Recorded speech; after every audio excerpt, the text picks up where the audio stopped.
हर हर महादेव, हर हर महादेव, हर हर महादेव। बाहर की आवाज खोलो, बाहर की आवाज। भगवान देवादिदेव महादेव, त्रिकालदर्शी, कैलाशी, अविनाशी भगवान शिव, जिनकी पुनीत पावन शिव महापुराण की कथा। आज बाहर के खुलवाओ, बाहर के बंद है। भगवान देवादिदेव महादेव की कृपा से माघ के इस पवित्र अवसर पर त्रिवेणी संगम पर प्रयागराज में भगवान शिव की पवित्र शिव महापुराण की कथा श्रवण करने का सौभाग्य आप और हमको प्राप्त हुआ है। 2 दिवसीय शिव चर्चा और भगवान शंकर के प्रति आपका प्रेम। रात को 3:32 से लगातार पानी आ रहा है और 3:32 से जो पानी चालू हुआ तो अभी तक बंद नहीं हुआ है। पर आपका विश्वास, आपका भरोसा और आपकी दृढ़ता, उसके लिए हम एक बार ताली बजाते हैं आप सभी के लिए।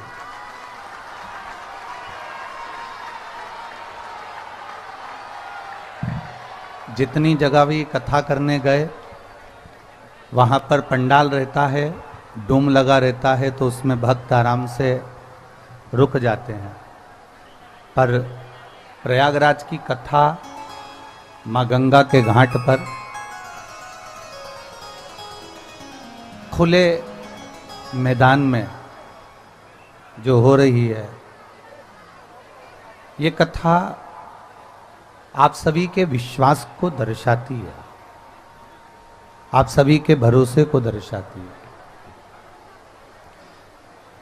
और तेरी कृपा बिना न हिले एक भी लेते विश्वास तेरी कृपा से करूं। हे गंगाधर मुक्ति द्वार ओमकार तू, भोले ओमकार तू। आयुष शंभु बखान क्या करूं मैं, राखोगे ढेर का चपटी भगोत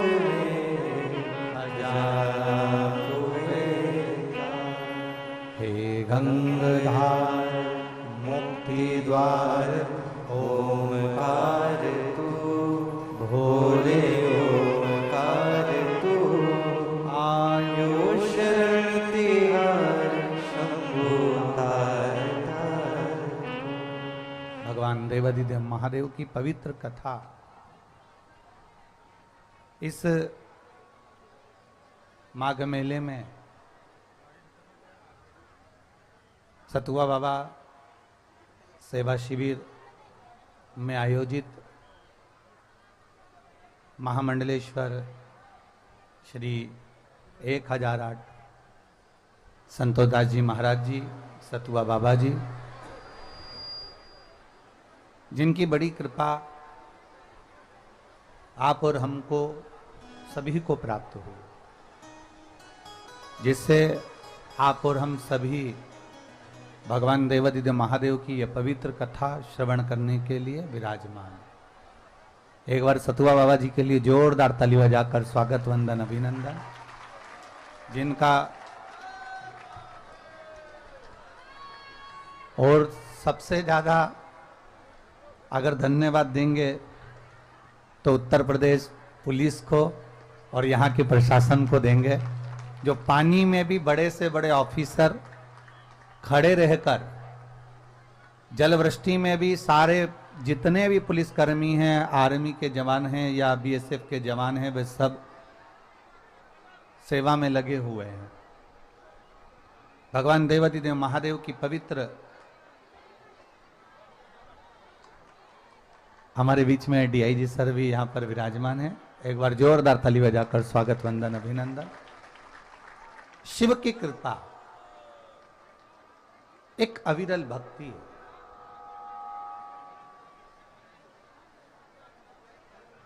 जिस भूमि पर हम प्रयागराज की धरा पर बैठे हैं, जिस पवित्र भूमि पर हम बैठकर भगवान शंकर की चर्चा कर रहे हैं, ये शिव चर्चा कोई साधारण सा विषय नहीं है।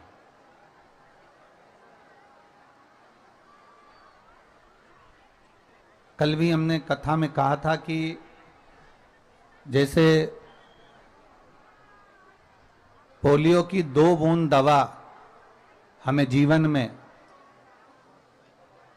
कभी हाथ पैर से विकलांग नहीं होने देती।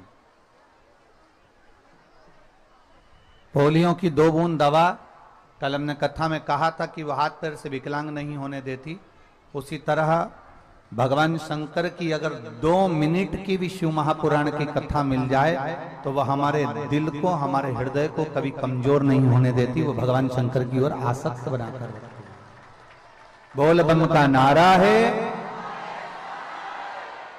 वो हमारे हृदय को मजबूती प्रदान करती है। अब जरा विचार करेंगे कि गंगा जी के घाट पर लोग कहते हैं कि त्रिवेणी का संगम है, गंगा मैया है, यमुना मैया है, सरयू, यहाँ सरस्वती मैया है, तीनों का संगम।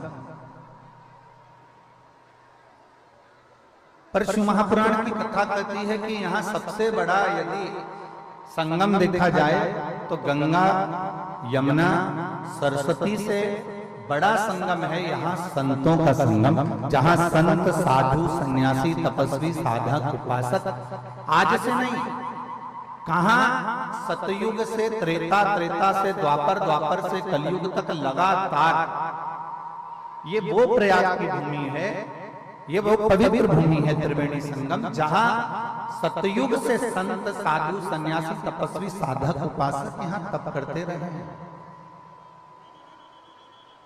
और आज भी भगवान देवादिदेव महादेव की कृपा, भगवान शंकर की करुणा, भगवान देवादिदेव महादेव की कृपा ऐसी है कि आज भी भगवान शिव की कृपा से माघ महीने में और कुंभ के समय पर यहाँ प्रति वर्ष भगवान शंकर की ऐसी कृपा होती है जिसमें भगवान देवादिदेव महादेव की करुणा से सारे संतों का दर्शन, भजन, कीर्तन और स्मरण और प्रवचन हम सबको प्राप्त होता है। और शंभो शरणे पड़ी मांगू घड़ी रे घड़ी दुख काटो दया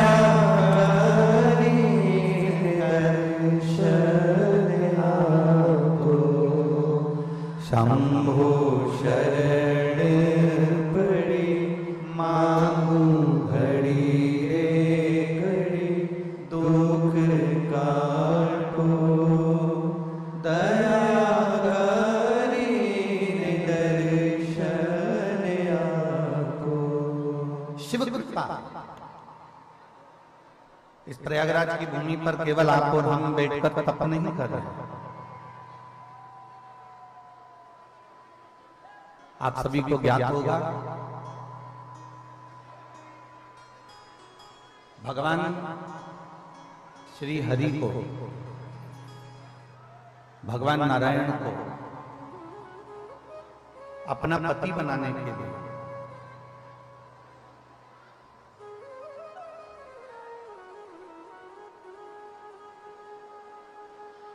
जिन जिन देवताओं ने, जिन जिन देवियों ने तप साधना करी, जिन जिन देवियों ने तप साधना करी, आपको क्या लग रहा है कि केवल आप ही हो जिन्होंने पूरी रात जलवृष्टि में भी यहां पर बैठे रहे?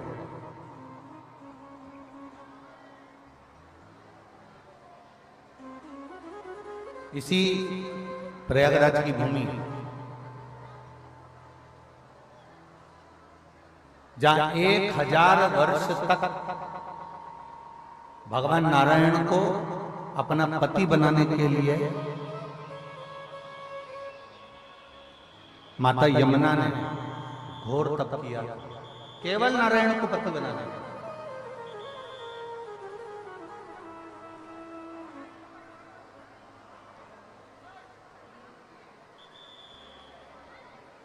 महाराज व्यासपीठ के नजदीक में सारे संत साधु जन विराजमान हैं और इस प्रयागराज की पवित्र भूमि पर कई संत, कई साधु, सन्यासी, तपस्वी कल्पवास कर रहे हैं। कई गृहस्थी भी यहाँ कल्पवास कर रहे हैं। आपके स्मरण में एक जगह होगी प्रयागराज की,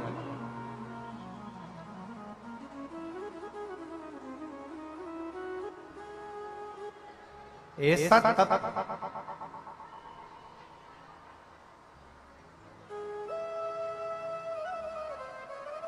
आप सभी के स्मरण में होगा जब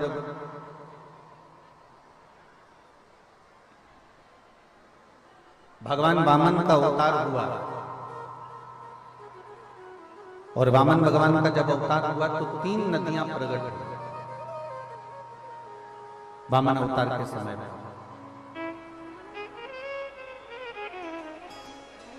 कथा पर जरा ध्यान देंगे तो बड़ा आप लोगों जिस भाव से आए हो, इतने बरस से पानी में, इतना पानी के अंदर आप लोग बहुत देर से, जमीन भी गीली है, ऊपर से भी पानी बूंद बूंद टपक रहा है, बारिश हो रही है, पर आप इतना तप करे हो ना तो थोड़ा सा तप और कर कर अपनी पुण्याई को इकट्ठा कर और थोड़ा सा एकाग्र।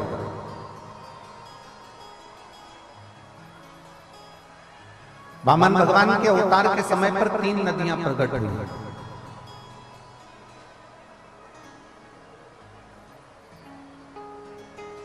और उसमें से 2 पवित्र नदियां यहां पर हैं। जो 3 नदियां प्रकट हुई उसमें से 2 नदी यहां पर है। जब राजा बलि के दरवाजे पर वामन भगवान भिक्षा मांगने के लिए गए और राजा बलि ने वामन भगवान को संकल्प छोड़ दिया, तब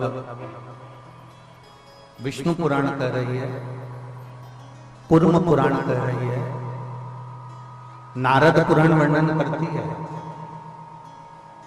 और ब्रह्म वैवर्त पुराण कहती है। तब भगवान वामन ने, जिनका शरीर 84 अंगुष्ठ के बराबर था,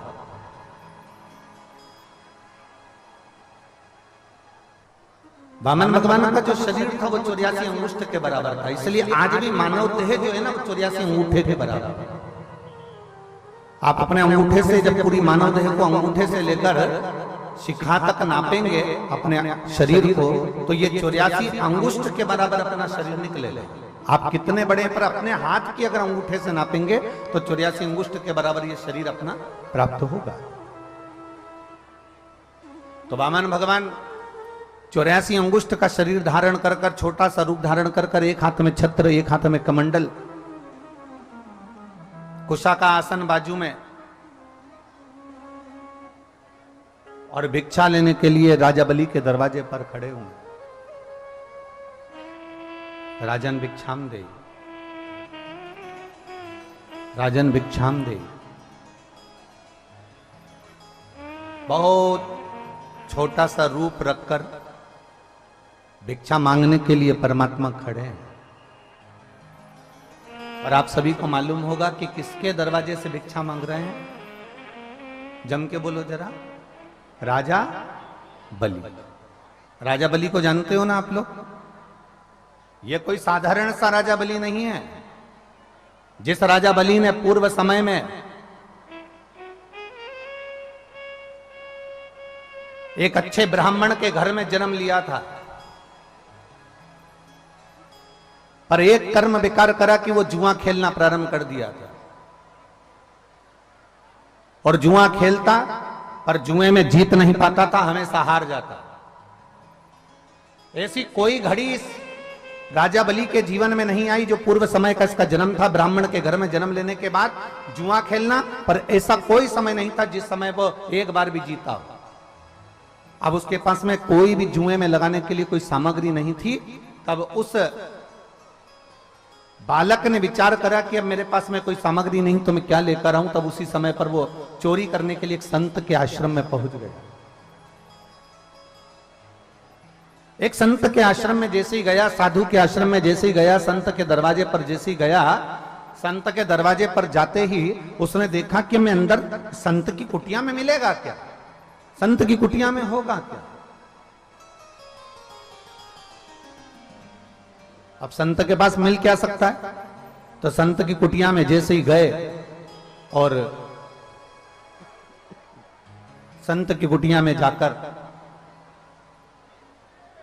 तुरंत उन्होंने देखा कि यहां से क्या सामान मुझे प्राप्त हो सकता है।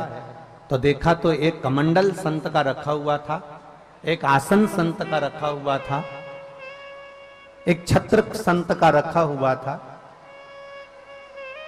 बाहर आवाज नहीं जा रही है। एक संत का कमंडल रखा हुआ है, एक छत्र रखा हुआ है, एक आसन रखा हुआ है, पादुका रखी हुई है। ये सारी सामग्री उस चोर ने विचार कर कर उस सारी सामग्री को चुरा लिया।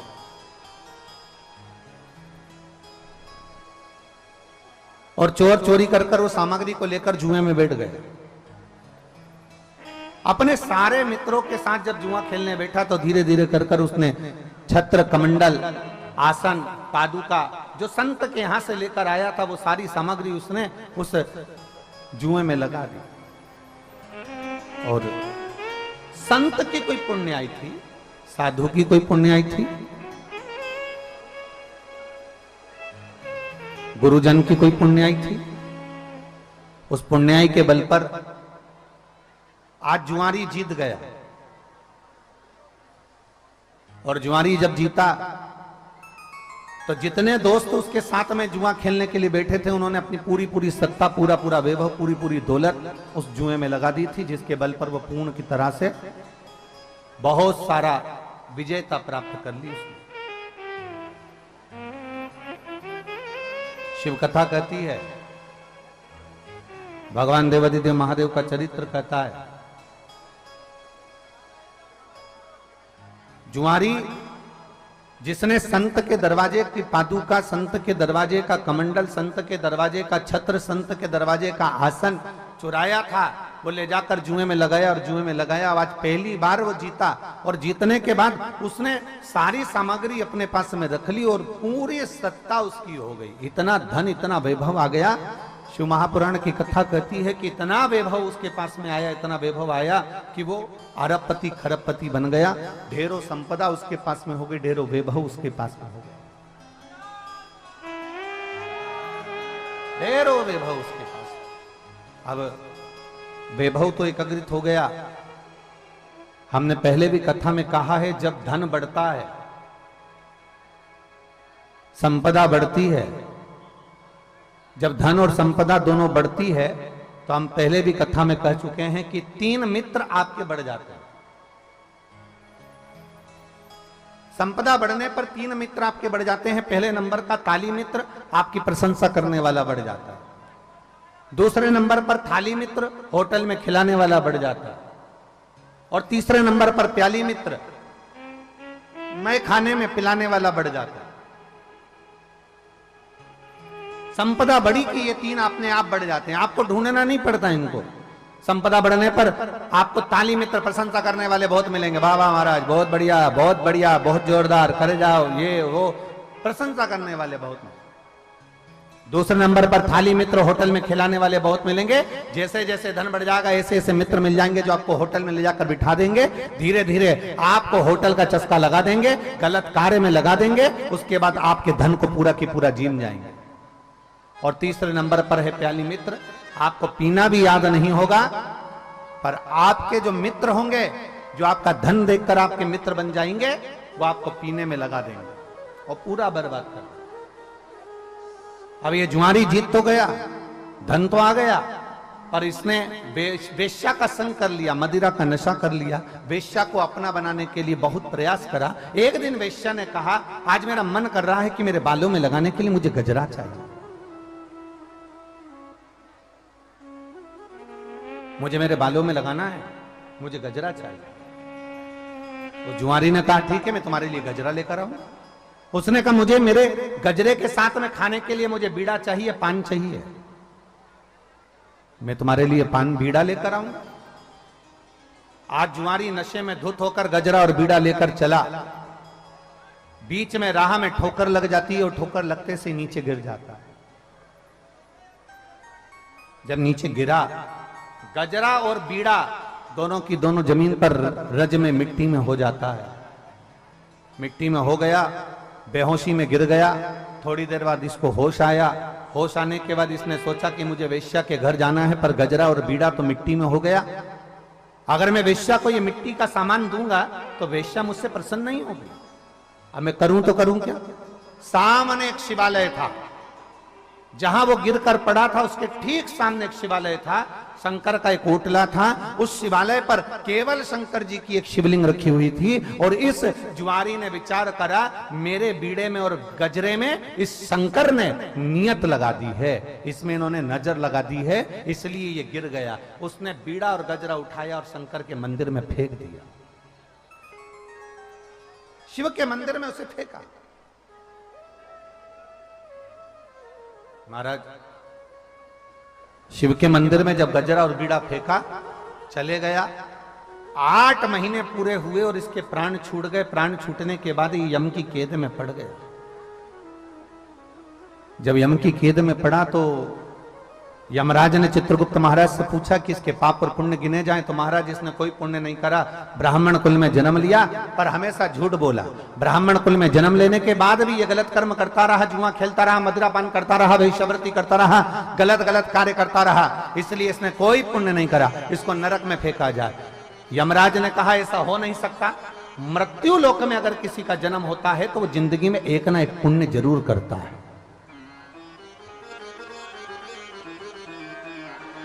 कोई संसार में ऐसा जन्मा नहीं है, कोई संसार में ऐसा नहीं जन्मा जिसने मृत्यु लोक में जन्म लेने के बाद कोई पुण्य नहीं करा। इसने जरूर कोई पुण्य करा होगा। जरा देखो कि पुण्य करा तो करा कौन सा पुण्य। तब धर्मराज ने कहा, चित्रगुप्त महाराज फिर से ध्यान लगाओ। चित्रगुप्त महाराज ने फिर अपने पोथी पाने खोले तो ध्यान दिया, इसने एक पुण्य करा था, शंकर जी के मंदिर में गजरा और पान शंकर जी के मंदिर में दिया था। इतने में पास में खड़े हुए गुप्तचरों ने कहा, दिया नहीं था, वो तो वेश्या के घर लेकर जा रहा था और वो मिट्टी में हो गया था तो उसको शंकर जी के मंदिर में फेंक दिया। धर्मराज ने कहा, नशे में था, चाहता तो गजरा और बीड़ा नल्ली में फेंकता, गटर में फेंकता, खड्डे में फेंकता, रोड पर फेंकता, पर नशे में भी इसको शंकर का मंदिर याद था। इसलिए एक काम करो, जितने कदम चलकर ये गजरा और बीड़ा लेकर शिवजी के मंदिर में पहुंचा है, उतने समय के लिए कदम गिने जाएं और उतने समय के लिए इसको इंद्र का राजपाट दे दिया जाए। उतने समय के लिए इसको इंद्र का सिंहासन दे दिया जाए। वो जुआरी को इंद्र का सिंहासन दिया गया। जुआरी बैठ तो गया, पर जुआरी को लगा कि मैंने थोड़ी सी देर शंकर भगवान के मंदिर में केवल एक गजरा और बीड़ा दिया था तो मुझे इंद्र का सिंहासन मिला है। इस सिंहासन का उपयोग करना है मुझे, मैंने दान किया, उसका फल मुझे मिला। तब उस जुआरी ने विचार करा, इंद्र के सिंहासन पर बैठकर ताली बजाकर अप्सराओं को बुलाया, दान कर दिया, ऐरावत को बुलाया, दान कर दिया, जितना इंद्र के राज्य में, राजकोष में जितना वैभव था सारे के सारा ले जाकर दान कर दिया।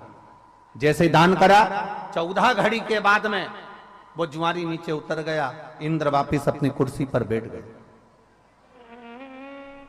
जब इंद्र अपनी कुर्सी पर बैठे, उन्होंने अप्सराओं को बुलाया तो अप्सरा नहीं आती, ऐरावत को बुलाया तो ऐरावत नहीं आता, राजकोष देखा तो पूरा खाली था।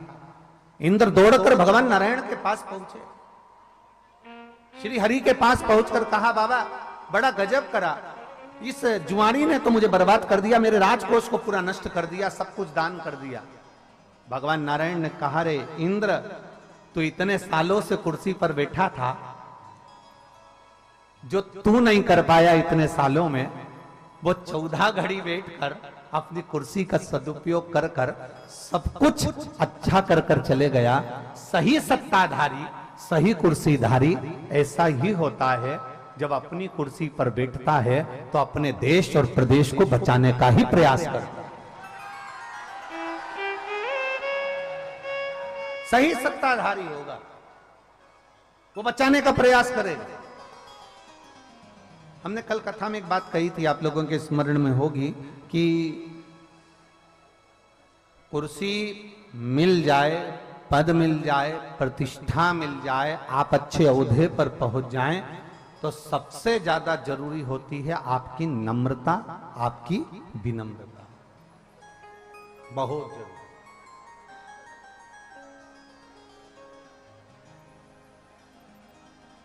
और मैंने तेरे ही भरोसे बाबा, तेरे ही भरोसे हवा बिच उड़ती जावांगी, बाबा डोर तो छड़ी ना में कटी जावांगी, भोले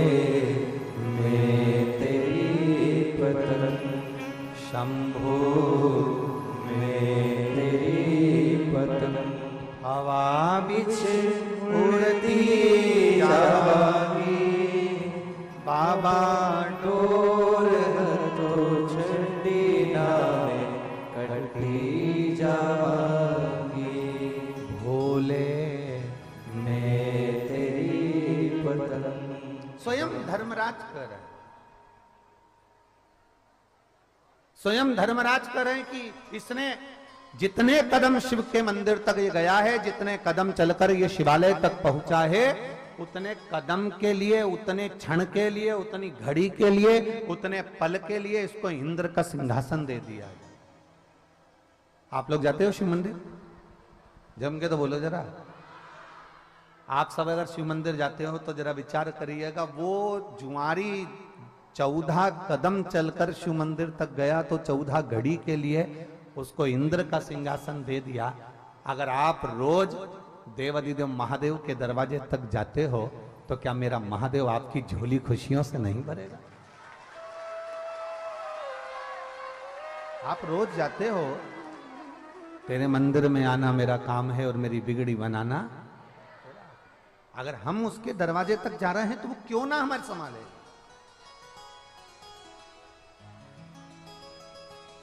वो हमें क्यों ना संभालेगा। बोल बम का नारा है। आप और हम अगर शिव के शिवालय तक पहुंचे हैं, भगवान शंकर के दरवाजे तक पहुंचे हैं, तो मेरा बाबा देवाधिदेव महादेव संभालता जरूर है। वो खाली नहीं रखता, वो खाली नहीं छोड़ता।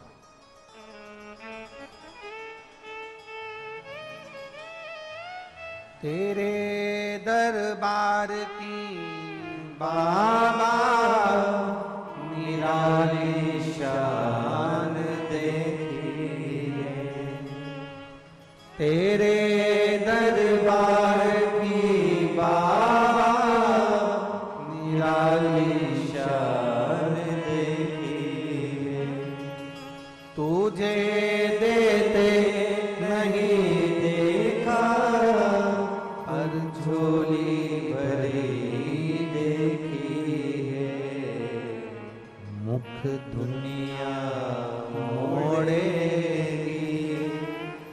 बाबा मुखड़ा मुख दुनिया मोड़ेगी बाबा तू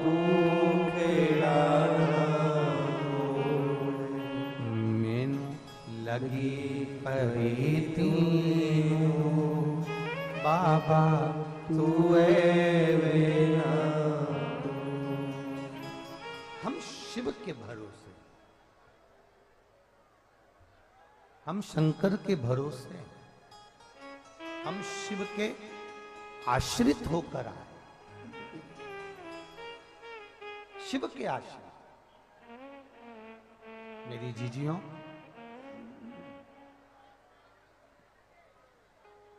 मेरे जीजाओं, मेरी दीदियों,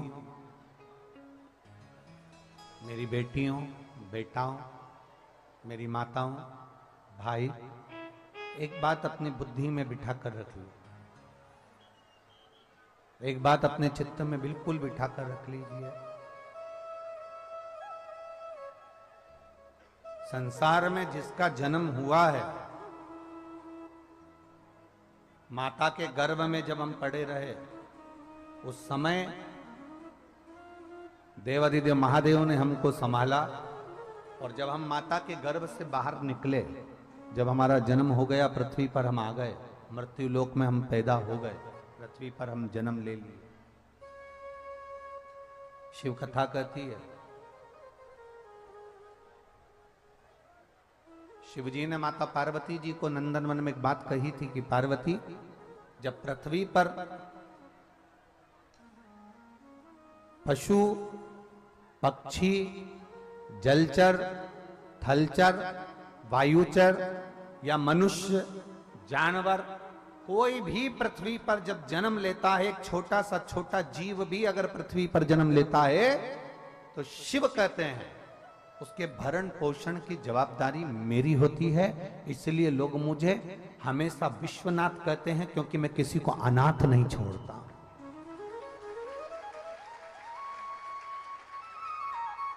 मैं किसी को अनाथ नहीं छोड़ता। लोग मुझे विश्वनाथ कहते हैं, क्योंकि मैंने दुनिया में किसी को अनाथ नहीं छोड़ा। कई माताएं कह देती, गुरुजी हम अकेले हैं, हमारा कोई नहीं, हम बड़े दुखी हैं, भगवान हम तो अकेले रह गए। और कोई कहता है हमारे माता चली गई, कोई कहता पिता चले गया, कोई कहता ये गया, कोई कहे वो गया, हम अनाथ हो गए। ना ना, जब तक काशी में विश्वनाथ बैठा है, तब तक पूरी भारत की भूमि पर कोई अनाथ नहीं हो सकता। भारत की भूमि पर कोई अनाथ नहीं हो सकता जब तक काशी में, जम के बोलो जरा, काशी में विश्वनाथ है, तब तक कोई वो बैठा है। मेरा डमरूधारी, मेरा त्रिकालदर्शी, मेरा कैलाशी, मेरा विनाशी, मेरा शिव, वो बैठा है।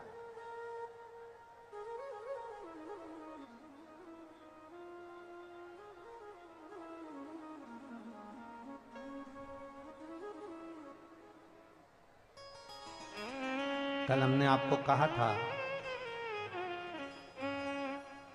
तुम्हारी धूप में तप रहे थे, तब हमने एक बात कही थी कि तुम्हारी परीक्षा लेगा।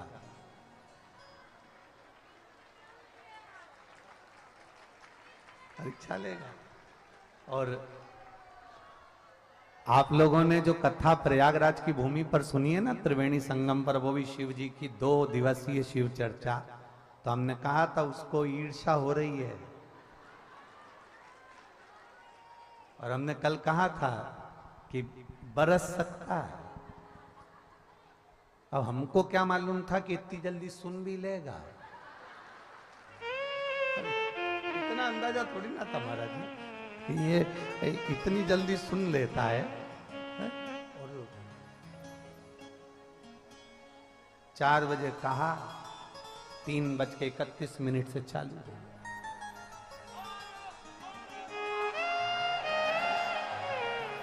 बोल बम का नारा है। पर एक बात कहें आप लोगों से, ए प्रयागराज वाले, तुम भी गजब के हो रहे, पक्का।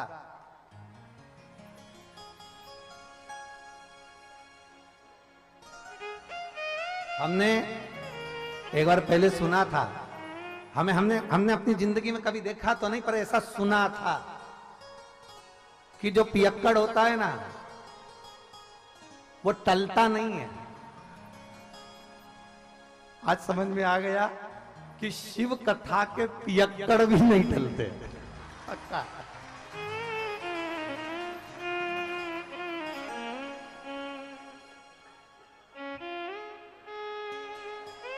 प्रशासन के अधिकारी कह रहे थे कि आज बहुत पानी गिरा है, अब गुरुजी नहीं आएंगे हो, तो इन सब से कह दिया जाए कि ये सब अपने घर जाए।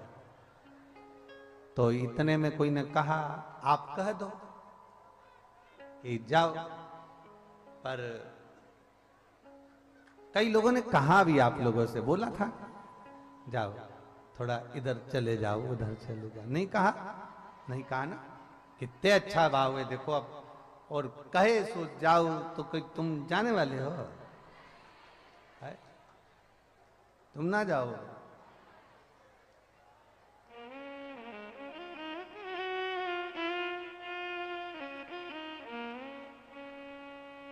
इंद्रदेव को भी समझ में आ गई है फालतू टैंकर ढोलने से कोई मतलब नहीं। काहे टैंकर ढोलो है कोई। इंद्रदेव को भी समझ में आ गई कि अपना भैया काहे को अपना पानी बिगाड़ो। गंगा जी के घाट पर बैठे हैं, इनको कोई फर्क नहीं पड़ने वाला है, ये ऑलरेडी गीले हैं, ऊपर से और गीला करके क्या करना अपने को। तो उन्होंने तुरंत वरुण देव गरुण देव सबको आमंत्रित कर कह दिया आप थोड़ा शांति बरत लो। ये बड़े बहुत ऊंचे क्वालिटी के पियक्कड़ है, ये नहीं टलेंगे। और बस हम तो इतना सा कहेंगे आपसे, आप जैसे प्रयागराज की भूमि पर इतना पानी गिरने के बाद भी किसी के कहने से आप टले नहीं हो, उसी तरह आपके घर के नजदीक में, आपके घर के पास में जो शिवालय हो वहां एक लोटा जल रोज चढ़ाओ, भगवान भी तुम्हारे दरवाजे पर कभी टलेगा नहीं, तुम्हारे दरवाजे पर आएगा जल, खड़ा रहे कोई तुम्हारे दरवाजे। आज आप लोगों की तप साधना देखकर हमको बहुत बहुत अच्छा लगा, क्योंकि इस प्रयागराज की भूमि पर केवल आप गीले होकर तप साधना नहीं करे हो, आप धूप में बैठकर तप साधना नहीं करे हो, आप ठंड में बैठकर तप साधना नहीं करे हो। इस प्रयागराज की भूमि पर जो हमने दर्शन किया, जो हमारे पुराणों ने बताया, जो हमारे शास्त्रों ने बताया, वो जुआरी ने शिव जी के मंदिर में एक गजरा और बीड़ा पटका था, तो भगवान नारायण ने आकर उस जुआरी के सामने कह दिया था कि तूने ऐसा दान करा कि मेरा मन करता है कि मैं तेरे दरवाजे पर भिक्षा मांगने आऊंगा। पृथ्वी पर तू राजा बलि बनेगा और मैं तेरे दरवाजे पर वामन भगवान बनकर भिक्षा मांगूंगा। मैं स्वयं तेरे दरवाजे पर आकर भिक्षा मांगूंगा, तू साधारण नहीं है। राजा बलि बना दिया, दरवाजे पर भिक्षा मांगने वामन भगवान पहुंच गए। जब भिक्षा मांगने के लिए पहुंचे तो पृथ्वी को नापते समय 3 चरण भगवान ने उठाना प्रयास किया, और पृथ्वी नापी एक में, दूजे में आकाश। जब नापने के लिए जैसे ही चरण उठाने लगे तो उनका चरण जब पताल में गया, पताल में जाते से उनके पांव के नख से भूमि खरोची, और खरोचने से एक नदी प्रकट हो गई जो कालिंदगिरी पर्वत पर जाकर प्रगटी, जिसका नाम यमुना हुआ। कौन सी नदी थी? यमुना। वो यमुना कालिंदगिरी पर्वत पर प्रकट हो गई, पर यमुना ने सबसे पहले, कालिंदगिरी पर्वत पर प्रकट होने से पहले यमुना सबसे पहले गौलोक धाम में गई, और गौलोक धाम में जाकर कालिंदगिरी बाबा को नमन कर कर कहती है मुझे एक बार गौलोक धाम जाना है। तो गौलोक धाम में जाकर तुम करोगी क्या यमुना? यमुना जी कहती है मुझे केवल जिस परमात्मा ने मुझे पृथ्वी पर प्रकट करा, जिस परमात्मा के चरण के नख से मैं प्रकट हुई हूं, उस परमात्मा का मुझे दर्शन करना। यमुना गौलोक धाम? हाँ प्रभु, गौलोक धाम। यमुना जी सीधे गोलोक धाम पर गई तो गोलोक धाम पर जाकर यमुना जी क्या देखती हैं कि वहां भगवान कृष्ण राधा जी के संग में विराजमान है। भगवान कृष्ण राधा जी के साथ विराजमान,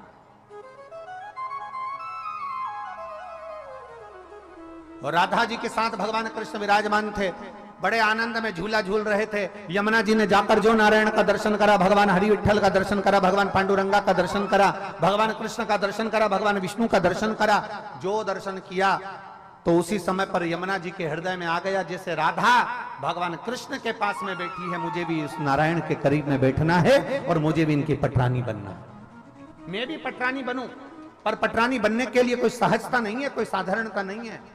शिव महापुराण की कथा कहती है भगवान के करीब में जाने के लिए दुनिया तरसती है, पर भगवान अपने करीब में उसी को बुलाता है जिसको उसे दूसरी बार जन्म नहीं देना होता, अपना बना लेना होता।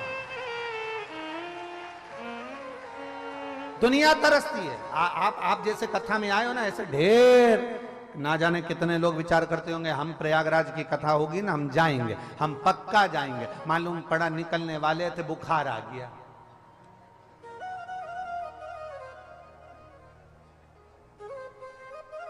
आप लोग भी आए होगे ना, आपसे भी 2-4 लोगों ने तो कहा ही होगा मोहल्ले के, मालूम है सीवर वाला मारा जा रहा है सतुआ बाबा जी के यहां। अच्छा, अपन एक काम करेंगे, सब चलेंगे। बोलो बोलो, सही है कि गलत है? सब चलेंगे। ग्रुप बना था 15 लोगों का, आए 5, 10 कहां गए? घर रह गए। घर नहीं रह गए, पूरे बगीचे में इतने सारे फूल लगे होते हैं, आपको क्या पूरे फूल पसंद आते हैं? 2-4 फूल अच्छे पसंद आते हैं जिसको तुम तोड़ना चाहते हो। उसी तरह मेरे भोले बाबा को जो पसंद आता है उसी को शिव महापुराण की कथा तक बुलाता, तो बुलाता ही नहीं है।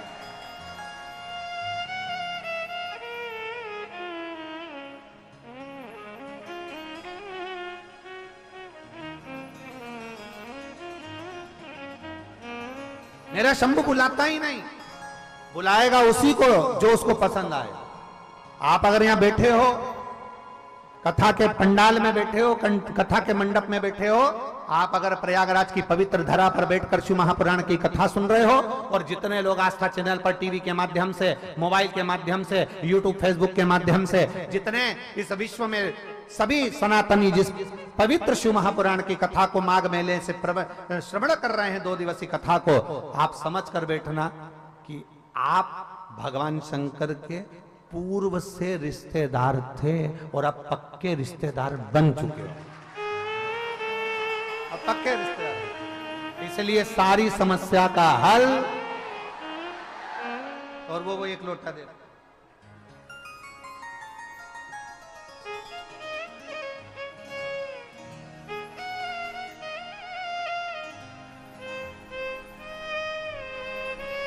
गुरुजी,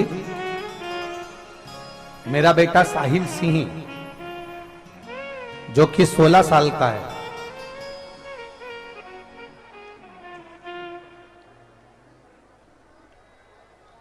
ये पत्र लिखा है जया सिंह गाजीपुर। कहीं बैठी हैं जया सिंह गाजीपुर से? आप ही हैं? एक सा हाथ हिला दो एक बार। श्री शिवाय नमस्तुभ्यम।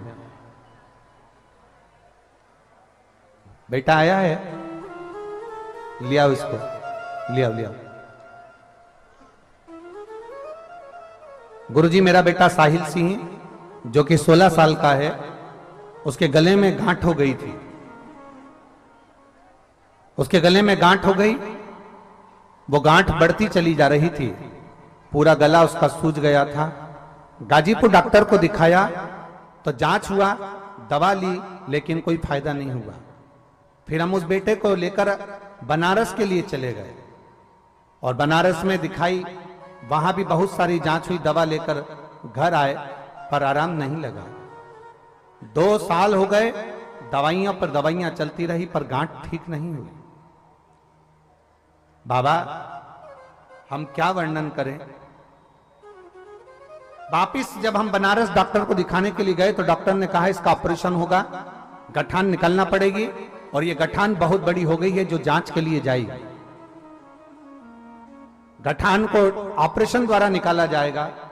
अब हम ऑपरेशन की सुनकर बड़े दुखी हो गए कि इतना दिन हो गया दवाई लेते लेते पर ठीक नहीं हुई और ऑपरेशन का डॉक्टर कह दिए हैं और ऑपरेशन होना है इसका। अब करे तो करे क्या? और डॉक्टर ने कह दिया ये ऑपरेशन कोई साधारण नहीं है, हो सकता है कि इसके गले से गठान निकलेगी तो इसकी आवाज भी जा सकती है और ये गठान जब जांच के लिए जाएगी तो मालूम पड़े कि कोई बड़ी बीमारी हो सकती है, क्योंकि ये गठान साधारण नहीं है। तब गुरुदेव हम करते तो करते क्या? आप कहते हो सारी समस्या का हल एक लोटा जल। हम शिव जी के मंदिर जाना चालू कर दिए। पहले हम मंदिर नहीं जाते थे गुरुदेव, हम शिव को इतना नहीं मानते थे। हमने मंदिर जाना प्रारंभ करा, एक लोटा जल चढ़ाना प्रारंभ करा, बेलपत्र खिलाना प्रारंभ करा। जब प्रारंभ करा तो गठान में थोड़ा सा अंतर आया, सूजन खत्म हुई पर गठान खत्म नहीं हुई। तब हम वापिस डॉक्टर को दिखाने के लिए गए तो डॉक्टर कहे सूजन तो चली गई है पर गठान नहीं गई, ये गठान तो अभी भी इसके गले में है, इसका ऑपरेशन जल्दी से जल्दी करना। हम बनारस से वापिस आ गए, सीहोर गए, सीहोर जाकर वहां से रुद्राक्ष लेकर आ गए, उसको तांबे के कलश में गलाते, शिवजी को चढ़ाते, अवधूतेश्वर महादेव के नाम से उस पानी को पिला देते। शिवजी के मंदिर जाते जल चढ़ाकर उस पानी को पिला देते, शंकर जी के मंदिर जाते एक बेलपत्र लाकर इस बच्चे को खिला देते। हम बाबा का क्या धन्यवाद दें? बाबा तो बाबा है, उसने ऐसी कृपा कर दी, मेरे बेटे की गले की गठान पूरी गला दी और आज मेरा बेटा पूरी तरह से ठीक है, उसको ऑपरेशन की जरूरत नहीं पड़ी। बाबा मेरे बेटे के गले की पूरी गठान गल गई और ऑपरेशन की जरूरत नहीं पड़ी है। मैं बाबा इस पवित्र धरा पर मैं सतुआ बाबा जी को धन्यवाद देती हूं, प्रणाम करती हूं, दंडवत करती हूं। हमको आपने बाबा जी से मिला दिया, ये शिव कृपा, ये उदारता, ये शंकर की कृपा। बाबा आज मेरा 16 साल का बेटा वापिस ठीक हो गया, मैं बाबा को नमन करने के लिए आई हूं, ये शिव है। एक लाइन और इन्होंने अच्छी लिखी है,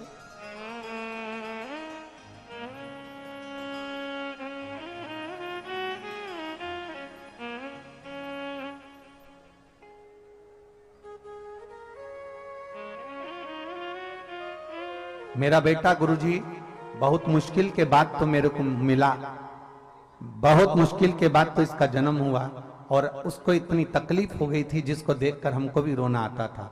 पर बाबा कृपालु है, दयालु है, कुबेर भंडारी है जिसने मेरे बेटे को ठीक कर दिया है। ये शिव तत्व है।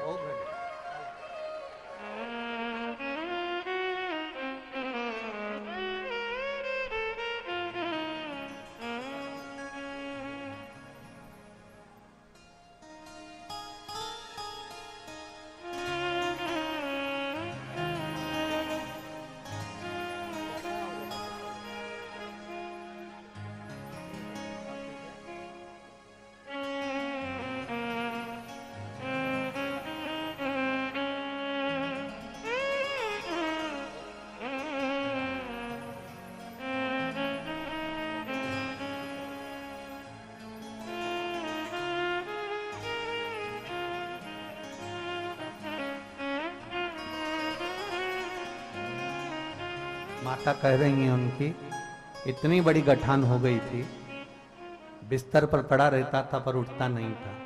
आज बाबा की कृपा से आया है। ये प्रयागराज तीर्थ की महिमा है और देवाधिदेव महादेव की कृपा है। बोल बम का नारा है,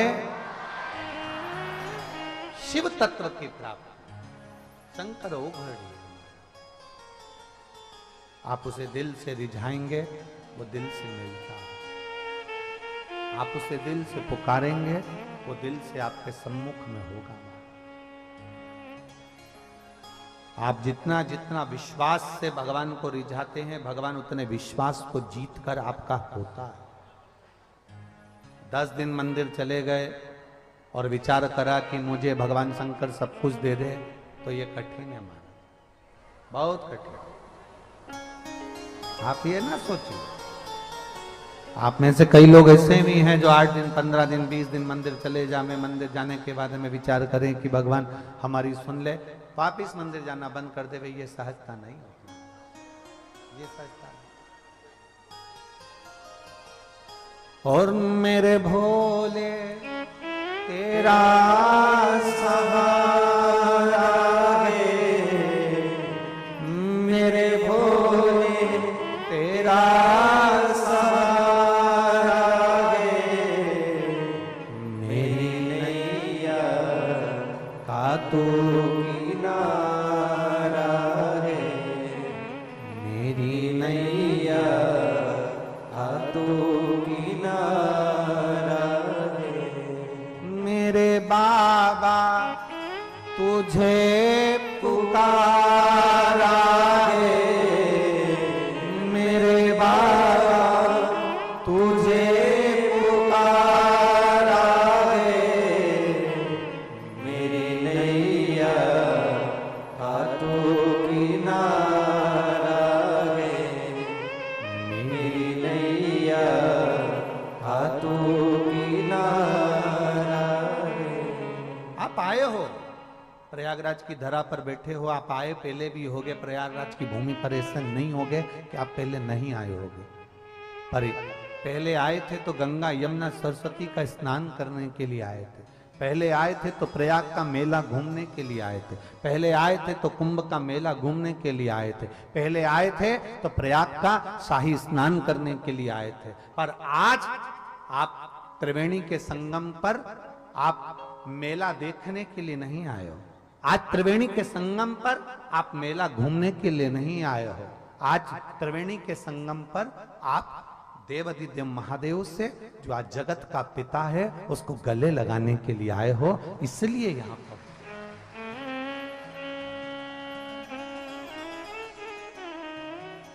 हम आज त्रिवेणी के संगम पर पहले आए, ऐसा कोई नहीं होगा जो पहले ना आया हो। 8 बार 10 बार 14 बार 15 बार 2 बार 1 बार पहले आ चुके होंगे, संतों की टोलियों का दर्शन भी किया होगा, आए भी होगे, मना नहीं। पर प्रयागराज की भूमि पर बैठकर अगर बाबा देवाधिदेव महादेव की कथा सुन रहे हो तो ये मानकर चलना कि शिव तत्व को प्राप्त करा है आपने, आप भगवान शंकर के होने और शंकर को अपना बनाने के लिए आए, शिव के होने और शंकर को अपना बनाने के लिए। मिलता नहीं है बोले ना, इतनी सहजता में इतनी सरलता में उसकी कृपा नहीं होती।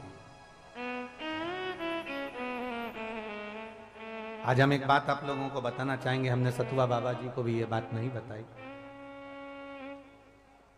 जब हम अयोध्या में राम मंदिर के प्राण प्रतिष्ठा महोत्सव में पहुंचे, बहुत भीड़ थी और संत बहुत विद्वान बड़े बड़े संत थे, बहुत विद्वान संत, जो बहुत पुराने संत और बहुत प्रसिद्धि प्रांत संत वहां पर थे। हम आशीष को बोले कि अपन आ तो गए हैं अयोध्या में, राम जी की प्राण प्रतिष्ठा भी होगी, एलईडी में अपने को दर्शन होगा, पर बड़े बड़े संतों को दर्शन हो जाएगा, अपन तो बहुत पीछे के हैं, अपने को कहां इतना दर्शन हो पाएगा। तब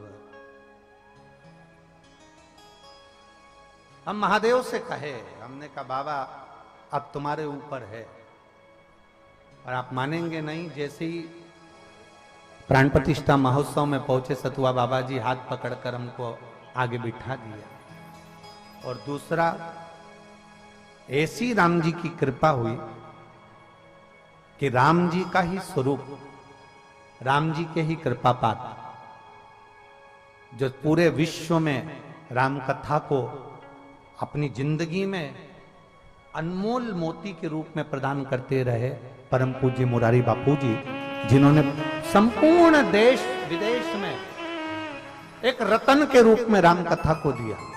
आप मानेंगे नहीं, थोड़ी देर में बापू ने हमारा हाथ पकड़ा और हाथ पकड़कर हमको राम मंदिर में ले जाकर राम जी का दर्शन उनके साथ में करा। ऐसा लग रहा था जैसे स्वयं राम जी ने राम जी को आदेश दे दिया और राम जी हाथ पकड़कर महाराज जी ले जाकर राम जी का दर्शन करा दिए। ऐसा सुंदर दर्शन हमको कराया। तो आप अभी अभी बैठे थे तो आपके अंदाजे में दिल में आया होगा इतना पानी गिर रहा है, कैसे कथा सुनेंगे, कैसे कथा सुनेंगे। आप जब पक्के हो जाते हो ना तो परमात्मा को भी तुम्हारे लिए सोचना पड़ता है, अगर मैं पानी गिराऊंगा तो ये उठने वाली नहीं है। परमात्मा को भी सोचना पड़ता है कि दिन भर बरसाऊंगा चलेगा, दिन भर गरजूंगा चलेगा, बिजली चमकेगी, बादल गरजेगा, सब कुछ होगा, पर शिव कथा चले उस समय पर परमात्मा को भी सोचना पड़ता है कि कम से कम 1 घंटा, 1.5 घंटा, आधा घंटा तो पानी बंद कर दूं जिसमें ये भगवान की कथा को श्रवण कर सके। तो परमात्मा भी सोचे बरसे।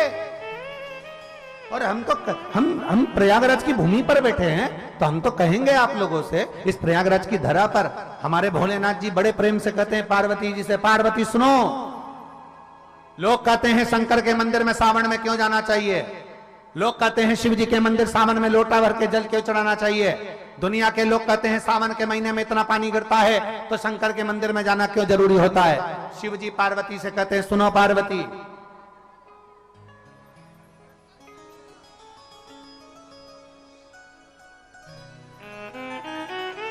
सावन के महीने में भगवान शंकर पार्वती से कहते हैं सुनो पार्वती, जब एक भक्त मेरे ऊपर जल चढ़ाने के लिए आता है तब मैं इंद्र को भी कह देता हूं, गरुण और वरुण को भी कह देता हूं, सुनो जब भक्त आए तब पानी मत गिराना,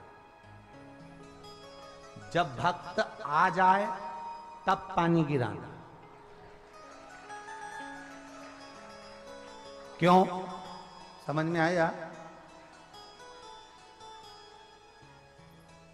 बारिश बरसो, खूब बरसो, पर ऐसी मत बरसो कि कोई आ ना सके। शिव जी कहते हैं बारिश बरसो, खूब बरसो, पर ऐसी मत बरसो कि कोई आ ना सके। और अब शिव जी कहते हैं बारिश बरसो, ऐसी बरसो कि अब कोई जा ना सके। ऐसी बरसो। अब आ गया है ना मेरे पास मेरा भक्त, अब आ गया ना मेरा भक्त, मेरे शिवालय में आ गया, मेरी शरणागति में आ गया, मेरे पास आ गया। और जब भोले का भक्त भोले के करीब में आ जाए, बारिश अब बरसो तो ऐसी बरसो कि कोई जा ना सके, जो मेरा हो जाए तो मेरे पास से कभी ना जाए, इसलिए तू बरसते रहे, वो मेरे करीब में बना रहे। ये शिव है, यो घड़ी है, ये शंभू है, ये त्रिकालदर्शी, ये कैलाशी, ये अविनाशी, ये शंकर है। उसको पहचानना कठिन है। यमुना मैया गई,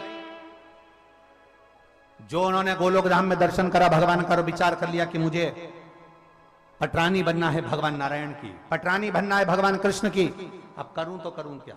यमुना मैया सीधे सबसे पहले माता सरस्वती के पास पहुंची, ब्रह्मणी के पास में पहुंचकर उन्होंने विनती करी, मुझे करूं क्या, मैं कैसे भगवान कृष्ण की, भगवान नारायण की पटरानी बन सकती हूं, आप बताओ मैं कैसे बन सकती हूं। सरस्वती ने कहा एक ही काम है, गंगा जी के घाट पर जाओ, शंकर जी की आराधना करो। गंगा के घाट पर शिव की आराधना? हाँ। यमुना मैया पूरे मृत्यु लोक में भ्रमण करती करती करती करती प्रयागराज की पवित्र भूमि पर पहुंच गई। और प्रयागराज की पवित्र भूमि पर भीटा की पहाड़ियों में, कहां की पहाड़ी? भीटा। प्रयागराज में यहां से महाराज जी 25 किलोमीटर दूरी पर भीटा की पहाड़ी पर एक स्थान, ऐसा स्थान है शंकर जी का, यमुना जी का ऐसा स्थान जहां पर स्वयं यमुना भगवान शंकर की आराधना करने के लिए बैठी और शंकर जी को सुजावन महादेव के नाम से वहां पर आना पड़ा और दर्शन देना पड़ा।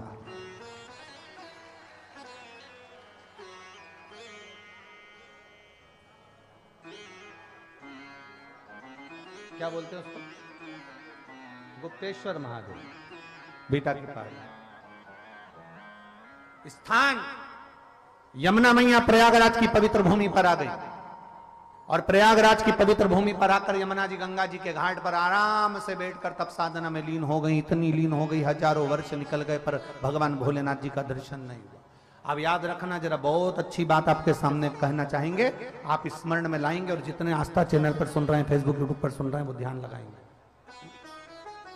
बहुत सावधानी से सुनिए।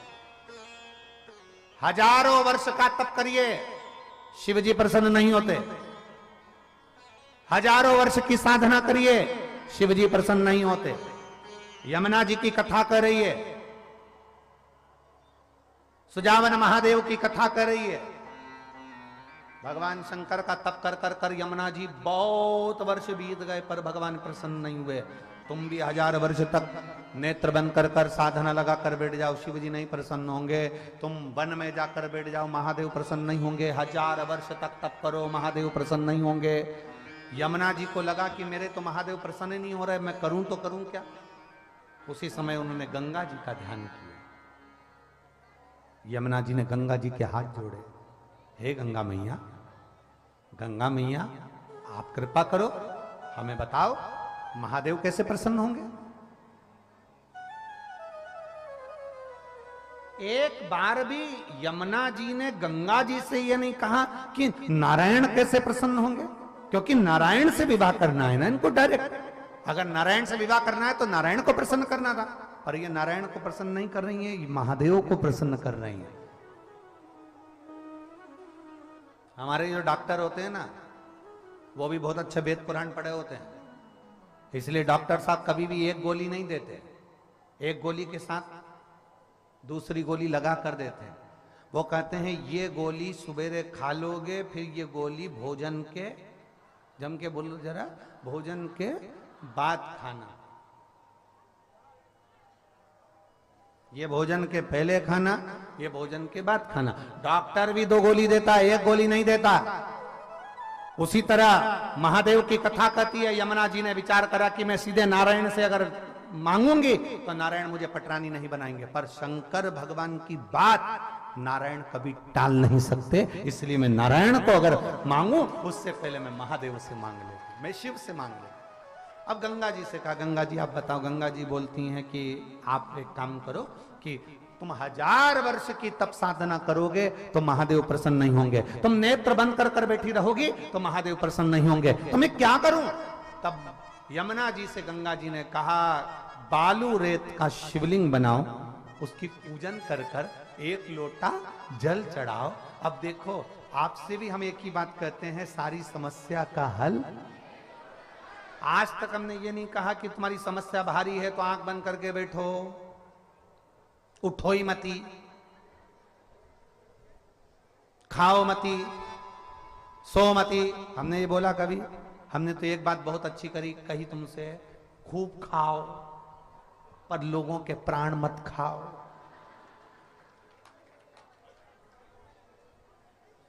हम कभी मना करें तुम?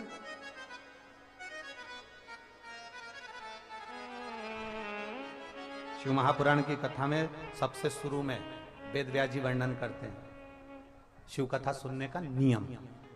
शिव कथा सुनने का नियम मालूम है तुमको? शिव कथा सुनने का नियम वेद व्यास जी लिखते हैं, एक समय फलहार करो, शिव महापुराण की कथा पूरी सुनो। एक समय फलहार, फरियाल नहीं बोला, क्या बोला है? फलहार। अब ये तो वेद व्यास जी ने कहा दिया, अब हमारे तरफ से सुन लो, एक समय का फलहार करो, शिव महापुराण कथा सुनो। नहीं बन सके तो एक समय फलहार करके दूसरे समय फरियाल करो। फरियाल समझ गए?